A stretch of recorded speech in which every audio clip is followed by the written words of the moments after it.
Etong malupit guys, iPhone 15 ito, pero gumagana siya kasi ang iPhone 15 naka Type C. Ayun guys, meron na tayong adapter 8-in-1 from Lemorel. Ginagawa ko kasi usually, nililipat ko pa yung aking memory card dito sa cellphone. So kaya kumuha ko nito para hindi ko nagagawin yon. So ayan, itetest natin ngayon itong ating adapter. Kukunin ko yung files ko dito sa aking memory card kasi kakapalipad ko lang ng drone.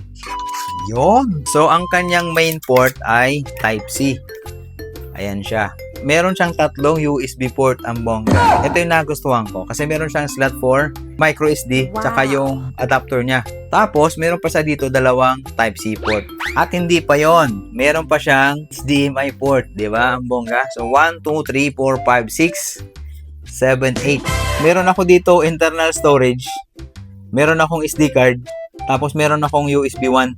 Dahil yan dito, itong micro SD na naka-adapter tapos itong naka-micro SD lang, nakasalpak siya dito, no? So far, nag-work siya at ang kagandahan nito, pwede ko siyang magamit sa aking laptop kasi yung aking laptop ay naka Type-C port, no? Sinaksak ko, tapos na-access ko rin yung aking mga bagong shots.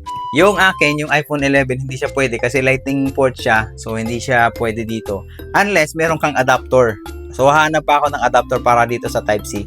Pero kung Type-C yung port ng cellphone mo, ng iPhone mo, pwedeng-pwede. Dadali ang buhay mo gamit ito. So, yun lang guys. Salamat. Kung gusto nyo mag-order neto, nandyan sa baba yung link neto. Check out nyo na lang.